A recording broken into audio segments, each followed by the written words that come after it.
बिस्मिल्लाहिर्रहमानिर्रहीम। Electronic configuration कहते हैं तरतीब को, कि एटम में इलेक्ट्रॉनों की तरतीब क्या होती है, वो किस तरतीब से रखे गए होते हैं। इसमें आने से पहले एक डब्बा हमने स्टडी करना था। Rutherford atomic theory and bore atomic theory, इनके फ़र्क को वाज़े करेगा और दोनों के दरमियान फ़र्क वाज़े हो जाएगा। इसको ज़रा देख लेते हैं। It was based upon classical theory. Rutherford की जो थ्योरी थी, जो एटॉमिक मॉडल था, वो क्लासिकल थ्योरी की बुनियाद के ऊपर था। क्लासिकल फ़िज़िक्स या क्लासिकल थ्योरी उस फिज़िक्स को कहते हैं जो सन 1900 से पहले की फ़िज़िक्स है। ठीक, प्लांक्स की लैब में क्वांटम फ़िज़िक्स दरियाफ्त होने से पहले की जितनी भी फ़िज़िक्स है वो क्लासिकल फ़िज़िक्स है। ठीक है, तो उसके 1900 के बाद की फ़िज़िक्स को हम मॉडर्न फ़िज़िक्स कहते हैं। ठीक है, मॉडर्न फ़िज़िक्स क्वांटम फ़िज़िक्स की पैदाइश के बाद की फ़िज़िक्स को, यानी उस जिन को जो बोतल से बाहर निकला, क्वांटम फ़िज़िक्स का जिन, उसके बाद की जितनी फ़िज़िक्स है उसको मॉडर्न फ़िज़िक्स कहते हैं, और पीछे वाली फ़िज़िक्स को क्लासिकल फ़िज़िक्स कहते हैं। ठीक है, क्लासिकल में न्यूटोनियन फ़िज़िक्स भी आती है। ठीक, मैक्सवेल, कई साइंसदान हैं जिनके नाम आप आगे चल के सुनेंगे, वो उस फिज़िक्स के माने जाते हैं बाबे। ठीक है, अब आगे बढ़ते हैं। It was based upon quantum theory.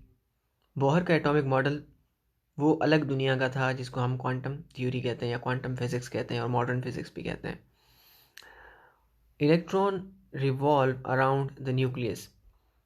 Rutherford कहता है कि इलेक्ट्रॉन घूमते हैं। बोर कहता है electrons revolve around the nucleus in orbits of fix energy level भी कहना चाहिए। जिन एक इलेक्ट्रॉन के, असल में रदरफोर्ड ने कोई ट्रैक्स की, कोई ऐसी बात नहीं की। बोहर की ख़ास बात यह है, उसने कहा कि एनर्जी लेवल्स हैं बाकायदा, वो एग्जिस्ट करते हैं, उनमें इलेक्ट्रॉन घूमेगा। जहाँ वो एग्जिस्ट ही नहीं करते तो वहाँ नहीं घूमेगा। ठीक है, that's the difference. No idea about orbits was introduced. No idea about orbits was introduced. Orbits के बारे में इसने कोई बात नहीं की कि एनर्जी लेवल्स एग्जिस्ट करते हैं, जिसकी मैं एनर्जी लेवल की बात कर रहा हूँ। Orbits had angular momentum. इसमें ऑर्बिट्स को डिस्कस किया गया और कहा गया कि इन और ऑर्बिट जो है ना वो एंगुलर मोमेंटम के हिसाब से एग्जिस्ट करते हैं। मतलब पहला होगा h/2π, दूसरा होगा 2h/2π। समझाया था ना मैंने आपको। ठीक है, h/2π एंगुलर मोमेंटम है। एंगुलर मोमेंटम घूमती हुई चीज़ का होता है और इलेक्ट्रॉन का एंगुलर मोमेंटम होगा, लेकिन हर वैल्यू नहीं होगी उसकी। ठीक, या h/2π होगा, या उसका डबल होगा, या उसका ट्रिपल होगा। ठीक है, या उसका 4 गुना होगा, इस तरह बढ़ेगा, बीच में एग्जिस्ट ही नहीं करेगा। ठीक, दूध वाले की मिसाल जहन में लाएं, आपको ये बात समझ में आ जाएगी। ठीक है, atoms should produce continuous spectrum. Rutherford कहता है हर वैल्यू पॉसिबल होनी चाहिए। बाउल की मिसाल लें, प्याला। ठीक, हर वैल्यू पे, हर पोजीशन पे इलेक्ट्रॉन घूम सकता है, तो हर पोजीशन पे एनर्जी भी रिलीज कर सकता है, तो हर रंग की रोशनी भी पैदा कर सकता है। ये कहता है हर रंग की रोशनी होनी चाहिए। ठीक है, रदरफोर्ड के मुताबिक हर रंग निकलेगा, हर रंग नहीं निकलेगा। बोर एटॉमिक थ्योरी कहती है कि atoms should produce line spectrum. इसमें यह है कि एटम लाइन स्पेक्ट्रम प्रोड्यूस करेगा, क्योंकि वो असल में ऐसे नहीं बल्कि वो ऐसे है। ठीक है, एनर्जी लेवल्स हैं उसके। ओके, तो इस किस्म का बाउल है ये रदरफोर्ड, ये बोहर का बाउल है। ठीक है, बोहर ने नहीं बनाया था, मैं समझाने के लिए कह रहा हूँ। ठीक है, अब आप जानते हैं कि अगर घूमेगा तो मखसूस ट्रैक में घूम सकेगा, अदरवाइज नहीं घूम सकेगा। ठीक है,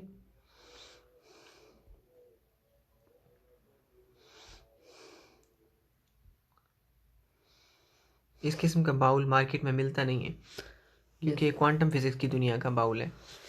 ठीक है, जिसमें इलेक्ट्रॉन सिर्फ एक मखसूस हाइट पे घूम सकता है। जब उससे आगे आता है तो फिसल के नीचे आएगा, क्योंकि कोई स्टेट ही नहीं होगी फिर। ठीक है, तो या इस लेवल पे घूमेगा, या इस पे घूमेगा, या इस पे। ठीक है, तो इस किस्म की इस किस्म का बाउल क्वांटम फिज़िक्स में हमें मिल सकता है, ठीक है, और कहीं नहीं मिलेगा। आगे बढ़ते हैं। एटम्स शुड कोलैप्स, एटम नहीं घूमना चाहिए, एटम बिल आखिर गिर जाना चाहिए, इलेक्ट्रॉन्स को गिर जाना चाहिए, एनर्जी ख़त्म होने की वजह से। Atoms should exist, atom exist करने चाहिए। क्यों? क्योंकि वो एनर्जी क्यों रिलीज़ करे, कम ज़्यादा तो होती ही नहीं है, ठीक, एक फ़िक्स क्वांटिटी में होती है और उससे कम या ज़्यादा होती ही नहीं है। जब उतनी क्वांटिटी होती है तो एनर्जी एब्जॉर्ब होती है या रिलीज़ होती है, उससे कम या ज़्यादा पे लेन देन होता ही नहीं है। इसलिए इलेक्ट्रॉन एक मखसूस एनर्जी के ऊपर क़यामत तक घूम सकता है इलेक्ट्रॉन, ठीक है, क्योंकि वो क्वांटाइज्ड है। अगला बॉक्स क्या कहता है, इसमें कुछ क्वेश्चन आंसर्स होंगे। How was it proved that the whole mass of an atom is located at the centre.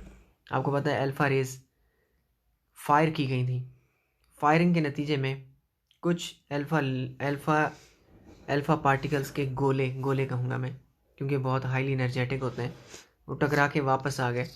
तो जाहिर सी बात है अगर इतनी एनर्जेटिक चीज़ टकरा के वापस आएगी तो हम यही समझेंगे ना कि आगे कोई बहुत भारी चीज़ मौजूद है, बहुत सख्त चीज़। Name the particles which determined the mass of an atom. वो पार्टिकल्स कौन से हैं जिनसे एटम का मास बना है? Electron, proton and neutron. ज़्यादातर मास प्रोटॉन न्यूट्रॉन से बना है, लेकिन इलेक्ट्रॉन का मास भी आप नज़रअंदाज नहीं कर सकते, मेजरेबल मास है इसका, काउंटेबल है। What is the classical theory of radiation, how does it differ from quantum theory. Classical theory ये कहती है कि एनर्जी की हर वैल्यू पॉसिबल होती है और एनर्जी की हर वैल्यू एब्जॉर्ब भी हो सकती है और हर वैल्यू इमिट भी हो सकती है। मतलब कि एक इलेक्ट्रॉन की एनर्जी कुछ भी हो सकती है, वो एनर्जी की कोई भी अमाउंट ले सकता है, कोई भी अमाउंट दे सकता है, क्लासिकल फिज़िक्स ये कहती है। लेकिन क्वांटम में ऐसा नहीं है। क्वांटम फिज़िक्स कहती है सारा जहान दानेदार है। क्या है? सारी क्वांटम फिज़िक्स की सारी दुनिया ही दानेदार है, ठीक है, चाहे इसका स्पेस है, एनर्जी है, वटेवर क्वांटिटी, जो क्वांटिटी फिज़िकल क्वांटिटी आप डिस्कस करेंगे, चाहे मास है, एनर्जी है, जो भी है, ठीक, वो दानेदार है, ठीक है, मतलब कि वो पार्टिकल से बनी हुई होती है वो चीज़, ठीक है। इसलिए वो उस फिक्स क्वांटिटी में आती भी है और फिक्स क्वांटिटी में जाती भी है। क्लासरूम में बच्चे जिस तरह क्वांटाइज्ड होते हैं, ठीक, या तो 15 बच्चे होंगे या 16 होंगे, हाँ, 12:30 बच्चे नहीं हो सकते, ठीक है।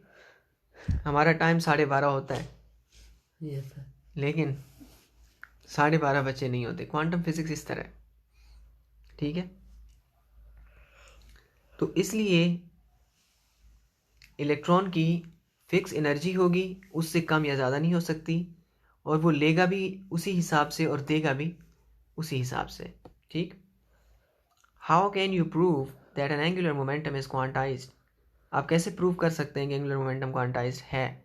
एक तो हम स्पेक्ट्रम को देख के प्रूव कर सकते हैं। आज भी अगर आप कोई बल्ब जल रहा है, ठीक है, गैस वाला, या मोमबत्ती जला लें, कोई भी चीज़ आप जला लें, ठीक है, और आप उसका स्पेक्ट्रम ले लें, सूरज के स्पेक्ट्रम को यूज़ कर सकते हैं, आपको लाइन स्पेक्ट्रम ही मिलेगा। एक तो ये प्रूफ है। और दूसरी बात ये कि हाइड्रोजन को जब आप एक्साइट करते हैं, उसको जब आप एनर्जी देते हैं, उसका पेपर जो बोहर के पास था, उसमें प्रूफ हो रहा था कि इलेक्ट्रॉन जंपिंग करता है, ठीक है, यस, एनर्जी लेता है, जब उतनी होगी जंप कर जाएगा, उससे कम पे नहीं करेगा, ओके। तो इसलिए ये दो सबूत हैं, अब तो कई और सबूत भी मिल सकते हैं। Let angular momentum mvr of first orbit mvr and h/2 pi by putting the values of h/2 pi, ठीक है। अच्छा, इसका जवाब इन्होंने ये दिया, अच्छा ठीक है, एंगुलर मोमेंटम nh/2 pi, ठीक है, बोहर ने तो ये इसका फिर फार्मूला दे दिया। अगर आप फार्मूले से इसको निकालें तो ये मिलेगा, अगर आप इसकी n की वैल्यू 2 करेंगे तो इसका डबल मिल जाएगा, n की वैल्यू 3 करेंगे तो इसका ट्रिपल मिल जाएगा। तो आप इसका पहाड़ा पढ़ते जाएं, h/2 pi का पहाड़ा पढ़ें, ठीक है, h/2 pi टेबल्स पढ़ते हैं ना, मल्टीप्लिकेशन टेबल, ठीक है, 2 1 2 2 2 4। पुराने ज़माने में कहते थे ना, पहाड़े याद करो, बच्चों को कहते थे, ठीक है। तो ये बोहर साहब ने कहा कि ये एच अपॉन एंगुलर मोमेंटम जो बदलेगा h/2 के पहाड़े से बदलेगा। 1h/2, 2h/2, 3h/2, आप पहाड़ा भी याद कर सकते हैं इसका, ठीक है। यस। तो एंगुलर मोमेंटम इस तरह बदलेगा, कम ज़्यादा, इसके बीच में कोई वैल्यू नहीं होगी, ठीक है। यस। आगे बढ़ते हैं, इसको फिर हम मल्टीपल कहते हैं, ठीक है। जो आप टेबल बना लेंगे ना इसका, यस। ठीक है, पहले ऑर्बिट के लिए, दूसरे के लिए, तीसरे के लिए, चौथे के लिए, ठीक है। तो ये मल्टीपल्स होते हैं, तो h/2 का मल्टीपल होगा, ठीक है। एंगुलर मोमेंटम क्वांटाइज्ड होगा और h/2 का मल्टीपल। अब इस थ्योरी से काफ़ी रोशनी हासिल हुई, एक बारीक जहान जो एटम का जहान है, एक नई फिज़िक्स जन्म लेती है, इसको हम एटॉमिक फ़िज़िक्स कहते हैं। उसके बड़े कमालात हैं एटॉमिक फ़िज़िक्स के। इलेक्ट्रॉनिक कॉन्फ़िगरेशन के टॉपिक को हम जल्दी जल्दी पढ़ते हैं ताकि हमें पता चले कि हमें एक मज़ीद क्या मालूमात हासिल हुई न्यूक्लियस के बाहर, जो एटम की दुनिया है न्यूक्लियस के बाहर, उसके बारे में। Okay, before discussing the electronic configuration let us first understand the concept of shells and sub shells. Shell क्या होता है और उसके सब शेल क्या होते हैं, ये ज़रा स्टडी कर लेते हैं। We have learned about the structure of atom and it is consist of tiny molecules, tiny nucleus lying in the center and electrons revolving around the nucleus. Now we will discuss and how electrons revolve around the nucleus, and the electrons revolve around the nucleus in different energy levels or shells according to their respective energies, potential energies. The concept of potential energy of an electron shall be discussed in higher classes. Energy level are represented by n values 1 2 3 and so on, and they are designated by the alphabets K, L, M, N, and A shell closer to the nucleus, and a shell is closer to the nucleus is of minimum energy. K shell has closest to the nucleus, and energy of the shells increase from K shell to the onwards, K, L, M, N, और इस तरह आगे बढ़ता जाता है। काम की बातें दो ही हैं, सुन लें इस पूरे पैराग्राफ में, ठीक है। काम की बातें दो ही हैं, ठीक है। एक काम की बात यह है कि एक होते हैं शेल्स, यस, और एक होते हैं सब शेल्स। शेल्स के अंदर छोटे सब शेल्स, यस, ठीक है।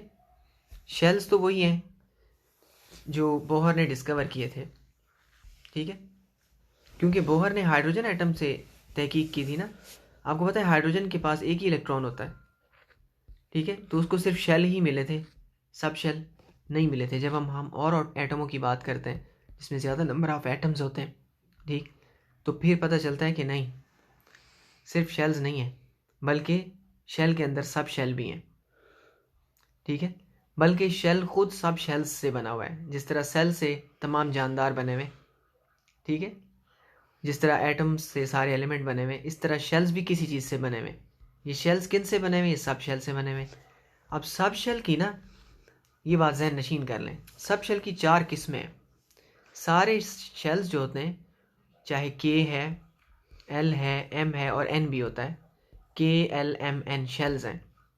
पहला के कहलाता है, दूसरा एल कहलाता है, तीसरा एम कहलाता है और चौथा एन कहलाता है। ये शेल्स की बात कर रहा हूँ मैं, शेल्स की। शेल्स सब शेल से बने हुए, शेल्स सब शेल से बने हुए, यानी के एल एम एन किसी छोटी छोटी तारों से बने हुए। मैं आपको इसकी मिसाल ऐसे दूंगा, जैसे मोटी तार को छीलें तो अंदर छोटी तारें निकलती हैं ना। यस। आप यूँ समझें कि आप ये जो शेल आपको एक नज़र आ रहा है ना, आप इसको जूम करके देखोगे तो आपको अंदर 4 किस्म के सब शेल्स मिलेंगे, ठीक है। यस। 4 किस्म के रास्ते मिलेंगे। एक होता है एस सब शेल, दूसरा होता है पी सब शेल, और तीसरा होता है डी, और चौथा होता है एफ सब शेल, ठीक है। एस पी डी एफ याद रहेगा, ठीक है। एस जो होता है वो छोटा रास्ता होता है, यस, ठीक है, जैसे छोटी पतली तारें होती हैं। मोटी तार है, उसको छीलोगे अंदर से आपको 4 किस्म की तारें नज़र आ रही हैं। एस जो है वो बारीक वाली तार है, इसमें सिर्फ 2 इलेक्ट्रॉन घूमते हैं। कितने? 2। पी में 6 घूम सकते हैं, डी में 10 घूम सकते हैं और एफ में 14। ठीक है, यस ये तरतीब है। अब एस पी डी एफ को मिला के आप के भी बना सकते हैं, एल भी बना सकते हैं, एम भी बना सकते हैं और एन भी बना सकते हैं। यस ठीक है, अब आप देखेंगे, अभी आपको थोड़ी देर में पता चल जाएगा, ठीक है, कि के में कितने सब शेल इस्तेमाल होते हैं, ठीक है, और एल में कितने इस्तेमाल होते हैं और एम में कितने होते हैं और एन में कितने होते हैं। ठीक है, मसलन अगर इलेक्ट्रॉन कम से कम 2 हैं तो सिर्फ एस इस्तेमाल होगा। मैं आपको अभी समझा देता हूँ। ठीक है, अगर इलेक्ट्रॉन 2 से ज़्यादा हो गया तो पी भी शामिल करना पड़ेगा, क्योंकि 2 से ज़्यादा तो पी में आएंगे ना फिर। ठीक है, 6 इसमें हो सकते हैं, इसका मतलब 8 तक एस और पी मिल के 8 तक संभाल सकते हैं। जब इलेक्ट्रॉन 8 से ज़्यादा होंगे तो आगे फिर क्या इस्तेमाल होगा, डी इस्तेमाल होगा। ये 10 तक संभाल सकता है। 8 ये हो गए, 10 ये हो गए, इसका मतलब 18 तक ये दोनों संभाल लेंगे। एस पी डी मिल के 18 तक संभाल लेंगे। अगर 18 से ऊपर होंगे तो फिर एफ शामिल हो जाएगा। ओके, इस हिसाब से समझ में आ गया आपको? यस तो इलेक्ट्रॉन्स की तादाद हम एलिमेंट में देखेंगे कि कितने कितने इलेक्ट्रॉन हैं, उस हिसाब से हमें पता चल जाएगा कि इनका गुजारा खाली एस से हो रहा है या पी शामिल होगा, एस पी से गुजारा हो रहा है या डी शामिल होगा। ठीक, एस पी डी से अगर हो रहा है तो फिर एफ की ज़रूरत नहीं, अगर ज़्यादा हो जाएंगे तो फिर एफ पी शामिल हो जाता है आखिर में। ठीक है, अब हम आगे इसको देख लेते हैं। ठीक है, ये फिर डब्बे क्यों आ गए देखें। अच्छा, इनको गिफ्ट मिला था। ठीक है, बस आप ये आप समझ लीजिए कि इनको गिफ्ट भी मिला था। किसको? ये रदरफोर्ड को भी गिफ्ट मिला होगा और उसके बाद उसके स्टूडेंट बोहर साहब को भी गिफ्ट मिला था। ठीक है, आपको पता है गिफ्ट भी मिलता है, शाबाश भी मिलती है। ठीक है, उसके बाद क्या है, रदरफोर्ड एटॉमिक थ्योरी और बोहर दोबारा दे दिया क्या उन्होंने? जी, दोबारा दे दिया है। ठीक है, क्या पूरी चीज़ दोबारा दे दी है? इलेक्ट्रॉनिक कॉन्फ़िगरेशन रीप्रिंट हो गया, पूरा रीप्रिंट हो गया है। आगे बढ़ते हैं। ठीक है, यहाँ से एन शेल कैन अकोमोडेट 32। अच्छा, ये क्या है? यहाँ से है। अच्छा, यहाँ से, अच्छा, कुछ अजीब सा है।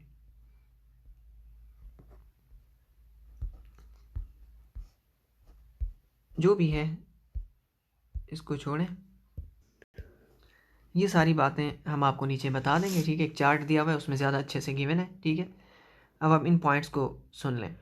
Late us write the electronic configuration of the element and their ions with the help of few example. Keep in mind you should know 3 things. आपको तीन बातें पता होनी चाहिए। क्या? Number 1, number of electrons in an atom, कि जिस atom की कॉन्फ़िगरेशन कर रहे हैं उसमें इलेक्ट्रॉन कितने हैं। मसलन कार्बन है, हमें पता है कि कार्बन में 6 प्रोटॉन होते हैं। ठीक है, तो 6 इलेक्ट्रॉन भी होंगे, क्योंकि अगर +6 है तो -6 भी तो होगा ना। ठीक है, तो कार्बन में 6 इलेक्ट्रॉन है, हमें पता है। तो सबसे पहली बात ये है कि हमें पता होना चाहिए कि नंबर ऑफ इलेक्ट्रॉन्स कितने हैं। अच्छा, उसके बाद अगली क्या बात हो पता, the sequence of shells and sub shells according to the energy levels. Shell और सब शेल किस तरतीब में होंगे ये पता होना चाहिए, मैं आपको अभी बता दूंगा नीचे चार्ट में। तीसरी बात, maximum number of electron that can be placed in different shells and sub shell. हर सब शेल की गुंजाइश पता होनी चाहिए, ये आपको पता है। एस की 2 है, पी की 6 है, डी की 10 है और एफ की 14 है।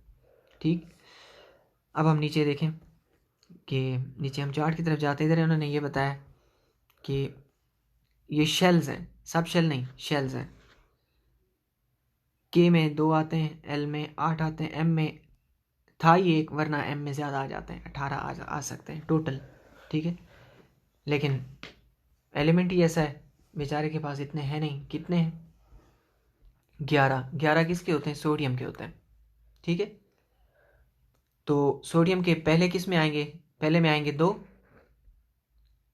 ठीक है, दूसरे में आएंगे 8, के में 2, एल में 8 और एम में 18 आ सकते हैं, लेकिन 2 और 8 10, सिर्फ एक ही बचा है, तो फिर आखिरी में 1 आएगा। ठीक है, write down the electronic configuration of chlorine. Chlorine के पास होते हैं 17। कितने होते हैं? 17। पहले में आएंगे 2, फिर आएंगे 10, 8, 8 2 और 8 10 हो गए, तो 17, आखिर में आते हैं 7। लेकिन ये क्लोराइड आयन है, एक इलेक्ट्रॉन उसने लिया हुआ है नेगेटिव चार्ज, तो फिर क्लोराइड आयन है तो 7 उसके अपने हुए और एक लिया हुआ है, तो टोटल 8 हो जाएंगे और माइनस का चार्ज भी आएगा इसके ऊपर, क्योंकि क्लोरीन में प्रोटॉन के मुकाबले में एक इलेक्ट्रॉन ज़्यादा हो चुका होगा इसमें। ठीक है,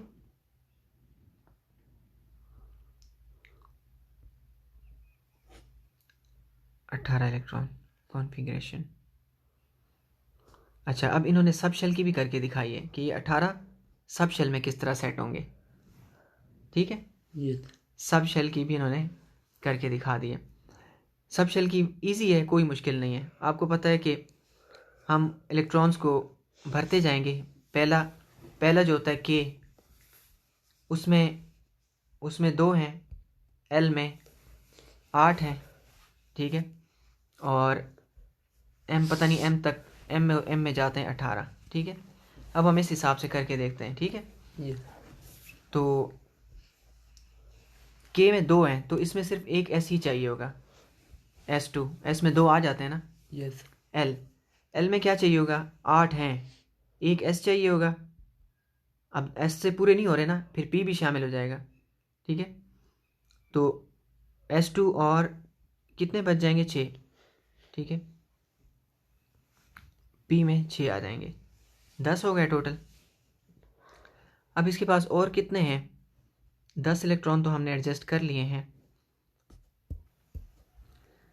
तो क्लोरीन में होते हैं 17। ठीक है, तो क्लोरीन में 17 होते हैं, 2 यहाँ पे आ चुके हैं, 2 ये हो चुके हैं आपके पास के में, और 6 और 2 8 हो चुके हैं आपके पास एल में। ठीक है, यस अब एम में आपके पास कितने बचेंगे, 10, टोटल 17 हैं। तो यहाँ पे एम में इसका मतलब जो अगला ऑर्बिट है, अगला जो शेल है, उसमें आपके पास 7 मज़ीद बचेंगे।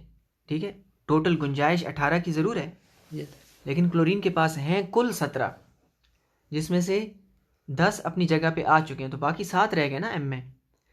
7 एम के अंदर जाके रहेंगे, एम शेल के अंदर जाके रहेंगे। अब इसका मतलब अब इन 7 को एडजस्ट करना है। पहले आप ऐसे इस्तेमाल करेंगे, 2 हो गए 7 के लिए, तो अब बाकी पी में 5 ही बचेंगे। ठीक है, अब आप देख सकते हैं कि पी की टोटल गुंजाइश कितनी है, 6 की, और यहाँ पे पी में कितने हैं, 5। सिर्फ एक और आ जाए तो पी कंप्लीट हो जाएगा ना, यस इसलिए क्लोरीन एक इलेक्ट्रॉन लेता है। चक्कर समझ में आया लेने का, ज़रूरत समझ में आई आपको कि क्लोरीन क्यों एक लेता है और 18 बन जाता है। ठीक है, तो फिर अगर क्लोराइड आइन जब 18 होगा, ठीक है, Cl माइनस, इसका मतलब उसकी कॉन्फ़िगरेशन फिर ऐसे हो जाएगी, S2। अब ये जो K है ना, इसकी जगह मैं 1 लगाऊंगा, इजाज़त है। K Yes. पहला ऑर्बिट है, इसको मैं 1, इसकी जगह 2 और इसकी जगह 3 लगा सकता हूँ, 1s2। अब ये जो ऐसे ये L का है, तो मैं इसकी जगह इसके साथ 2 लगा दूंगा, 2s2 इधर ही लगा देता हूँ। ये 1s2 हो गया, ये 2s2, ये 2p6 हो गया, और ये तीसरे नंबर वाले हैं ये। ठीक है, यस ऐसे 1s2 K का हो गया, 2s2 L का हो गया, 2p6 L का हो गया। अब M के साथ जो है ना 3 आएगा, ये तीसरे नंबर वाले हैं, ये 3s2 और 3p6 हो जाएगा। अगर आप क्लोराइड आयन की बात करते हैं तो क्या हो जाएगा, 6। 1s2 2s2 2p6 3s2 3p6, 2 जमा 2 4 जमा 6, 4 और 6 10, और 2 12 और 6 18 पूरे हो गए। यस ठीक है, ये देखें, 2 2 4 और 6 10 और 2 12 और 6 18, यस ये क्लोराइड आयन की कॉन्फ़िगरेशन है। ठीक है, सब शेल्स में भी हो गई। ठीक है, और आपको पता चल गया शेल के अंदर जो सब शेल्स हैं उनमें ये किस किस तरतीब से रहेंगे, 2 करके रहेंगे, 6 करके रहेंगे, और इससे ज़्यादा हो तो। पहले 18 एलिमेंट्स की इन्होंने पूरी करके दिखा दिए। ठीक है, इसको रटना भी आसान है, समझना भी आसान है। समझ तो आ गए, अब फिर इनको अब हर एक को अलग अलग तरीके से नहीं, सबकी तरीका सेम है बिल्कुल। ठीक है, एक समझ लिया समझो सारे समझ लिया आपने। ठीक है, यस देखो हाइड्रोजन में एक ही है तो 1s1 होगा, ठीक है। दूसरा क्या है, हीलियम, हीलियम में 2 हैं तो s ही इस्तेमाल होगा, उसमें 2 होते हैं। यस लिथियम में 3 है तो s भर गया, अब अगला इसका मतलब k भर गया है, अब l का s इस्तेमाल होगा, ठीक है। यस तो अगला क्या है, अगला अगला है बेरिलियम, बेरिलियम में है 4 तो k का s इस्तेमाल होगा और l का s भर जाएगा। अब अगली p की बारी है, इसलिए आप देखें अब p आ गया। अब अगले 6 तक p ही रहेगा, ठीक है। Yes p p p p4 p5 p6, ठीक है। तो अब अभी तक आप ये समझ सकते हैं कि ये आपका k चल रहा है अभी तक, यस ठीक है। और अभी आपका l ऑर्बिट भरा नहीं है, l में s तो दो से भर ही गया था, p आपका इधर आके भरेगा, यहाँ पे आके आपका p भरेगा इधर, p6 यस कहाँ पे आके भरेगा, नियॉन पे आके भरेगा, यस ठीक है, p6। और उसके बाद k भी भर गया है, अब l भी भर गया है, दूसरा शेल भी, अब तीसरा शेल चाहिए होगा, ठीक है। l के बाद किसकी बारी होती है, m की। और अब आप देखें फिर m का s चलेगा, फिर m का p चलेगा, फिर इसका d भी आ जाएगा क्योंकि इसमें 18 की गुंजाइश है, ठीक है। यस लेकिन आपके पास है 18 टोटल, आपने शुरू किया 18 दिए गए हैं आपके कोर्स में, ठीक है। तो इसलिए आपका ये भी s और p तक जाके ख़त्म हो जाएगा, यानी मज़ीद आपका k है ये यस सर 2 वाला, और ये है आपका l 8 वाला, l 8 वाला, k 2 वाला, 8 और 2 10, और ये आपका m है 18 वाला, ठीक है। अब होता तो 18 है, लेकिन क्योंकि आपके पास आगे और एलिमेंट्स नहीं है, इसलिए आपका 18 की गुंजाइश ज़रूर है, लेकिन आपका 8 पे आके ख़त्म हो रहा है, यस ठीक है। तो मैं इसको लिख देता हूँ 8, लेकिन आगे 18 तक जा सकता है, ठीक है। सारी कॉन्फ़िगरेशन समझ में आ गई आपको? यस मेरे ख्याल से आप इसको बना सकते हैं वेरी इजीली, ठीक है। कितना Yes. आसान है, ठीक है। इस तरह तो छोटे बच्चे भी बना सकते हैं, 1s2 सब में आ रहा है, क्योंकि के तो सबका ही होता है, ठीक है। ये l का 2s2, फिर इनके साथ 1 2 3 लगाते जाएं p वालों के साथ, फिर 3s2 तीसरा आएगा, और फिर आखिर में p। ये जो तीसरा आ रहा है वो m का है, ठीक। क्लियर हो गया, यस सर SPDF, बस इतना याद रखिएगा। और अगर आप इस लाइन को रट लेते हैं ना तो आप सबकी कॉन्फ़िगरेशन आसानी से बना सकते हैं। मैं एक आपको लाइन बताता हूँ, ठीक है। 1s2 2s2 2p6 2p6 3s2 3p6 4s2 3d10। ये आपके कोर्स से आगे तक के लिए काफ़ी है, ठीक है। यस पहले इसको भरोगे, ये भरेगा, फिर फिर इसको भरोगे, फिर ये भरेगा, इसको भरोगे, जब तक इसके 6 पूरे ना हो, ठीक। जब ये भर जाएगा फिर इसको भरोगे, जब ये भर जाएगा इसको भरोगे, फिर इसको भरोगे, फिर इसको भरोगे। बहुत सारे एलिमेंट्स समझ सकते हो आप, ठीक है, मोर देन इनफ है। आगे बढ़ते हैं। अब यहाँ पे कॉन्फ़िगरेशन के बारे में क्या पूछा जा रहा है, how many the maximum number of electrons that can be accommodated in a P sub shell, P में ज़्यादा से ज़्यादा 6 आएंगे। How many sub shells are there in the second shell L में होते हैं 8, ठीक है। Yes why does an electron first fill 2p orbit and then 3s, 2p को क्यों भरेगा, 3s को बाद में क्यों भरेगा? उसकी वजह ये है कि जो हमारा 2p है ना, वो 2p 2s के बाद आता है। 2p 2s और 2p दोनों l के हैं, l शेल के और सब ऑर्बिटल है ना, यस तो k के बाद l का नंबर आएगा, l के बाद m का नंबर आएगा। ये जो 3s है ये तो l का है, 3s होगा 3p होगा, ठीक है। यस ये तो m के बनेंगे ना, फिर m की बारी तो बाद में आएगी, ठीक है। पहले 2 वालों की बारी आएगी, 3 वालों की बाद में आएगी, ठीक है। क्लियर हो गया। If both k and l shell of an atom are completely filled, अगर k और l भर गए, how many total number of electrons are present in them, अगर k और l टोटल भर जाएं तो k के हो गए और l के हो गए 8, तो टोटल 10 बनते हैं, 10 होंगे तो ये दोनों भर जाएंगे, ठीक है। How many electrons can be accommodated in m, m में 18 भर सकते हैं। What is the electronic configuration of A hydrogen atom? Hydrogen atom की इलेक्ट्रॉनिक कॉन्फ़िगरेशन क्या होगी? 1s1 होगी इसकी, Yes. ठीक। What is the atomic number of phosphorus? Phosphorus का क्या है? Write down it's electronic configuration. Phosphorus का क्या है? नाइट्रोजन के ग्रुप में आता है। ये देख लें आप, फॉस्फोरस का होता है 15, नाइट्रोजन के ग्रुप में होता है। ये इसकी इलेक्ट्रॉनिक कॉन्फ़िगरेशन है 15 की। अब आप इसी तरतीब में इसको भरते जाएं, देखें आप इधर भी बता सकते हैं, ठीक है। 2 1s2 2s2 2p6 10 ये हो गए, 5 और चाहिए होंगे, 3s2 12 Yes. और यहाँ पे 3p3 हो जाएगा यहाँ पे, ठीक है। ये फास्फोरस बन जाएगा। इधर आप 3 लगा दें, हेयर 3 लगा दें आप इधर इस जगह पे, 6 की जगह पे फास्फोरस बन जाएगा आपका। ये देख लें आप, 1s2 2s2 2p6 3s2 3p3 हो गया, ठीक है। ठीक। 3p4 करोगे अगला मिल जाएगा आपको, 3p5 करोगे अगला मिल जाएगा, ठीक है। जब 6 हो जाएं तो फिर आप 4s2 पे आ जाना, 4s लगा देना, ठीक है। Yes. Very easy, electronic configuration बहुत आसान है, ठीक है। लगता है ऐसे होटल में है, इलेक्ट्रॉन रहते हैं सारे, और Yes. होटल वाला तरतीब के साथ रूम अलॉट करता जाता है, ठीक है। Yes. ऐसा है ना, ठीक है।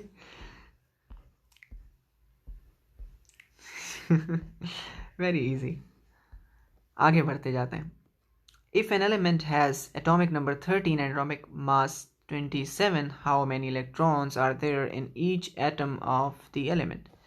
अगर किसी का एटॉमिक नंबर 13 हुआ और मास 27 हुआ तो क्या कितने इलेक्ट्रॉन होंगे? मास को छोड़ें, एटॉमिक नंबर अगर 13 है तो उसके इलेक्ट्रॉन भी 13 ही होंगे, ठीक। ये तो आसान है, कॉन्फ़िगरेशन पूछी नहीं है, बस सिर्फ इलेक्ट्रॉन पूछे हैं तो वो 13 ही होंगे। जितने प्रोटॉन होते हैं ना उतने इलेक्ट्रॉन होते हैं।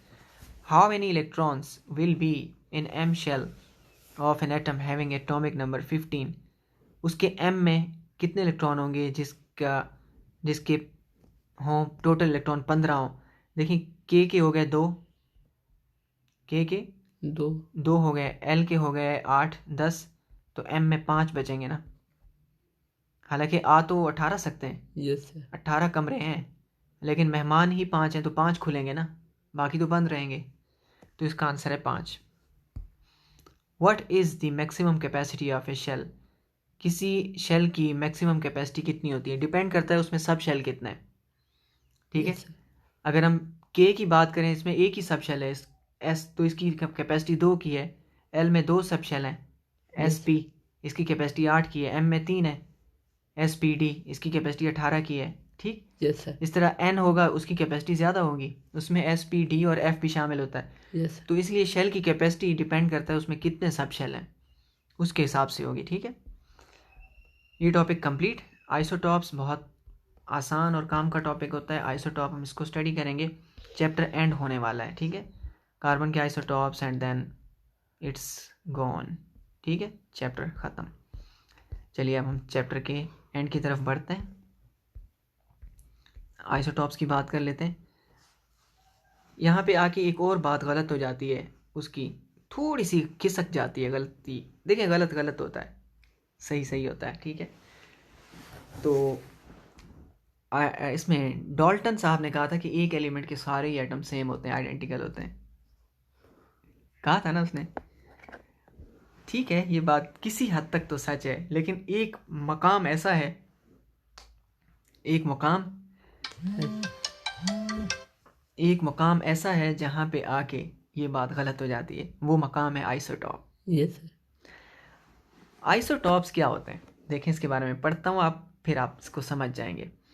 Isotopes are defined as atoms of an element that have same atomic number but different mass numbers. क्या लिखा हुआ है कि वो एटम्स, किसी एक सिंगल एलिमेंट के वो एटम जिनका एटॉमिक नंबर तो सेम होता है लेकिन एटॉमिक मास डिफरेंट होता है। Yes. इसका मतलब ये हुआ कि एक ही एलिमेंट में मुख्तलिफ किस्म के एटम हो सकते हैं, उनकी खसूसियात, उनका एटॉमिक नंबर वही होगा, मतलब Yes. इलेक्ट्रॉन प्रोटॉन सेम होंगे, Yes, sir. Sorry electron and proton की तादाद सेम होगी, लेकिन उनके वजन में फ़र्क होगा, Yes, sir. ठीक है। मतलब आप यूँ कह सकते हैं सेब ही रहेगा, सेब केला नहीं बनेगा, लेकिन सेब हल्का और भारी हो सकता है, Yes, sir. ठीक है। ये कैसे, अजीब बात है ना, ऐसा कैसे हो सकता है? ऐसा ऐसे हो सकता है क्योंकि एलिमेंट की जो खसूसियात हैं, एलिमेंट की जो प्रॉपर्टीज़ हैं, वो इलेक्ट्रॉन और प्रोटॉन की वजह से होती हैं। वो तो नहीं बदल रहा ना, नहीं। इसलिए एलिमेंट तो सेम रहेगा। इसका वज़न इसलिए बदल रहा है क्योंकि उसमें एन जो न्यूट्रॉन है ना, उनकी तादाद मुख्तलिफ होती है। यस।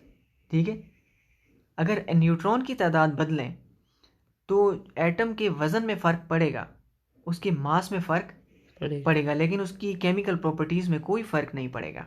यस। ठीक है, अगर आप एक सेब है उसमें ज़्यादा न्यूट्रॉन डाल दें, वो सेब ही रहेगा। ठीक है, यस। कोई फ़र्क नहीं पड़ेगा उसको, लेकिन वो भारी वाला सेब बन जाएगा। आपने वो सुना ना, एटम बॉम्ब फटा था और फिर कई सालों तक, ठीक है, यस। 50 साल तक उसके असरात रहते हैं। यस। अमेरिका ने तजर्बे किए थे, एक जजीरा था मार्शल आइलैंड्स, ठीक, तो वहाँ पे एक्सपेरिमेंट्स किए थे। वहाँ भी यही है, आज तक वहाँ कोई नहीं जा सकता है। यस। वहाँ उससे भी ज़्यादा बड़े बड़े धमाके किए थे उन्होंने, एक्सपेरिमेंट्स किए थे लोगों को हटा कर। ठीक है, वहाँ पे आप देखें खूबसूरत फलों के दरख्त हैं, बागात हैं, ट्रीज़ हैं, एवरीथिंग, लेकिन आप किसी चीज़ को टच नहीं कर सकते, खा नहीं सकते। Okay, okay sir. क्योंकि उनके अंदर एलिमेंट्स वही हैं, यस। लेकिन उन एलिमेंट्स की अच्छा केमिकल प्रॉपर्टीज़ भी सेम है, यस। ठीक, बट उनके मास में फ़र्क है। ठीक, वो अलग आइसोटॉप्स के बने हुए हैं, इनको आइसोटॉप्स कहते हैं। ठीक है, यस।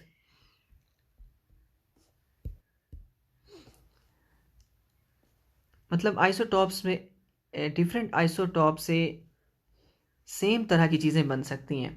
यस। ठीक, अब आपको कुछ अंदाज़ा हो गया होगा कि क्यों एटम बॉम्ब वगैरह या इस तरह की चीज़ों के फटने से या रेडिएशन से चीज़ें वही रहती हैं, दिखने में हर लिहाज से वही वही रहती हैं, लेकिन वो डेंजरस हो जाती हैं।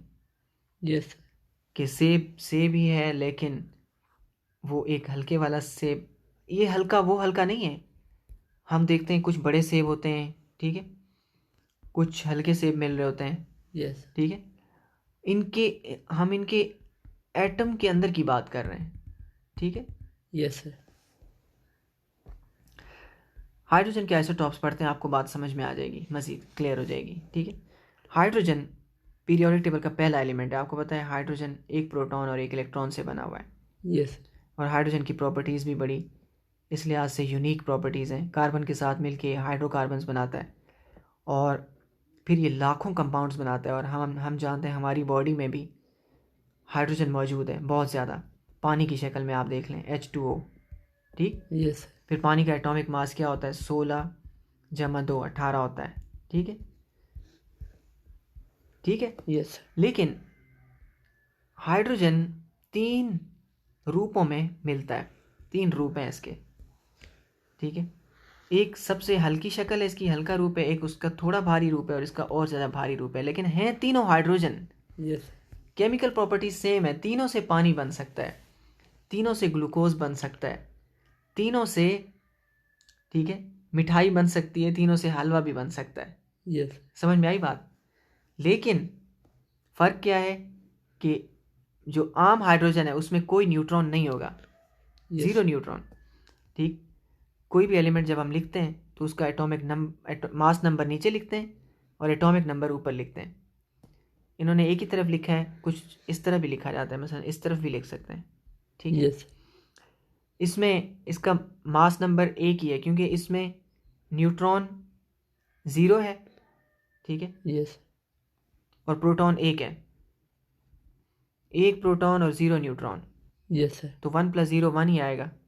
ठीक, और ऊपर क्या होता है, सिर्फ प्रोटॉन्स की तादाद होती है। ठीक है, यस सर। तो इसका मास नंबर 1 है और एटॉमिक नंबर भी 1 है। ये है आम हाइड्रोजन, ठीक, जो यहाँ पे इस्तेमाल हो रहा है पानी में। ये है ड्यूटेरियम, ये हाइड्रोजन की दूसरी शक्ल है। इसमें आप देखें एक प्रोटॉन के साथ एक न्यूट्रॉन भी है। Yes sir. ठीक, इसका मतलब एक प्रोटॉन और एक न्यूट्रॉन, इसका जो मास नंबर होगा वो होगा 2, और इसका एटॉमिक नंबर क्या होगा, प्रोटॉन एक है तो एक ही आएगा ऊपर। यस। और ये वो हाइड्रोजन है कि इसका मास 1 नहीं बल्कि 2 है। अगर आप इससे पानी बनाएंगे, ठीक है, यस सर। तो फिर 2 अगर ड्यूटेरियम इस्तेमाल होंगे, 2 ड्यूटेरियम इस्तेमाल होंगे, ठीक, तो फिर इसका कितना हो जाएगा? 2 का होगा 4 और ऑक्सीजन का वही 16 होगा, यस ठीक। तो एटॉमिक मास बनेगा 18 के बजाय 20 बन जाएगा, सॉरी। यस सर पहले 18 था ना, यस क्योंकि हर हाइड्रोजन इस बार एक एक न्यूट्रॉन और आ रहा है, तो 18, 19 और फिर 20, 2 न्यूट्रॉन और इसमें एक्स्ट्रा है। अब आ जाए ट्रीटियम। इसमें